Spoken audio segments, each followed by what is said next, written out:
Metropolitan Health Plans is one of the health plans that offer the SMBC product. My next guest, Karen Berg-Moberg, is a care guide.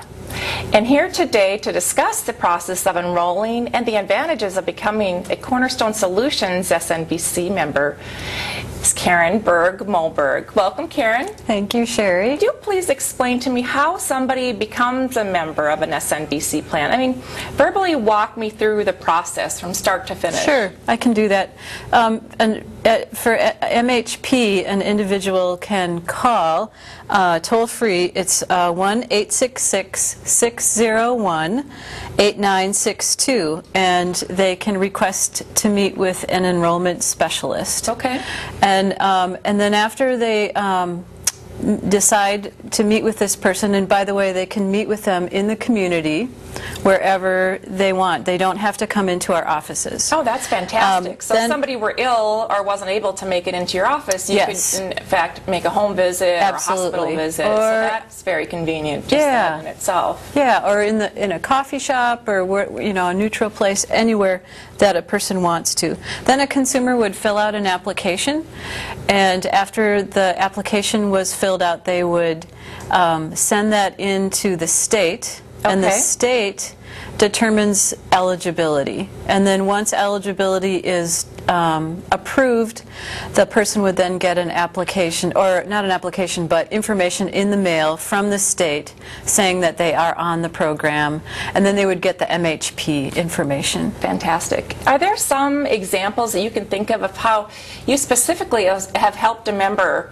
that traditionally you would not have been able to help them under a different plan? Yeah, I had a member who I worked with. He had a diagnosis of cancer, and all of his family was out of state, and they were really worried about him. And I was able to go with him to the doctor. Oh, that's wonderful. And I had the questions from the family with me, so I could communicate to them the answers that the doctor gave us, and then and I think that really helped the family feel relieved. Absolutely. Yeah. I mean, that's just going one step beyond of what would be normally expected within a health plan. And preventive care, too. That's another right.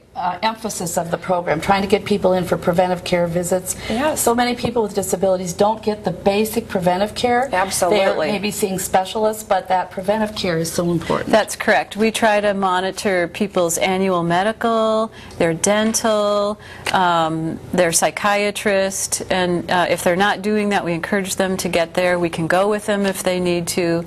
Yeah, so we have coordination of transportation is another big one. We find that's really important. Yes, we can offer bus cards to people who don't have any transportation. Okay. MHP can provide taxi rides for people.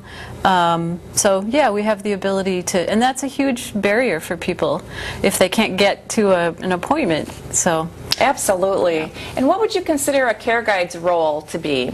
I think the biggest role is developing a relationship with a person, a long-term relationship, and knowing them, because in today's fractured healthcare system, doctors don't have the ability to get to know their patients, and we would have that ability as a care guide, and we can communicate that to providers. Okay. Well, thank you very much, Karen. It was a pleasure to have you on our show today.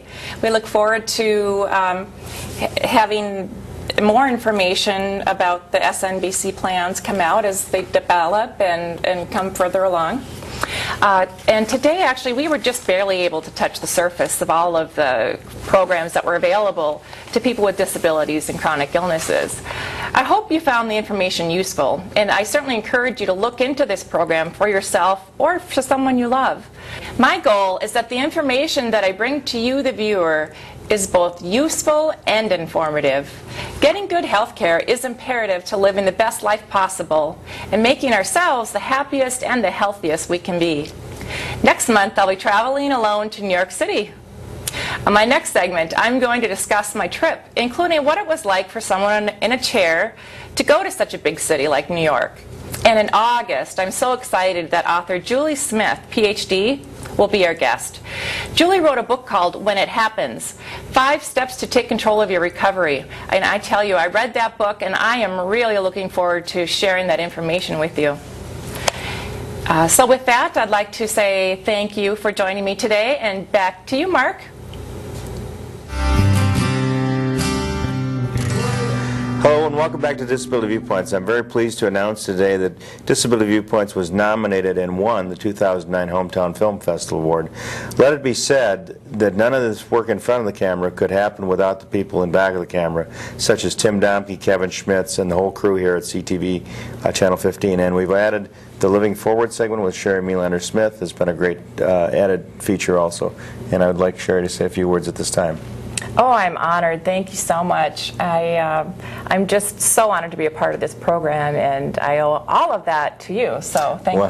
You're welcome. And also, let us forget the most important person in the middle, and that's Joanne Urbis, Absolutely. who lines up our guests every time we come on here and do this. Without her hard work behind the scenes and all the emails we all receive, none of this would be possible also. So, and more importantly, thank you to the viewers at home. You make this all possible for us, and we will continue to provide the most informative program possible. And again, we've won the 2009 Hometown Film Festival Award, so we'll be on our way to Portland, Oregon very soon and bring home a trophy. I'm very pleased. Thanks for watching. We'll be back with more Disability Viewpoints real soon. I'm Mark Hughes. Bye for now. Bye-bye. Bye-bye.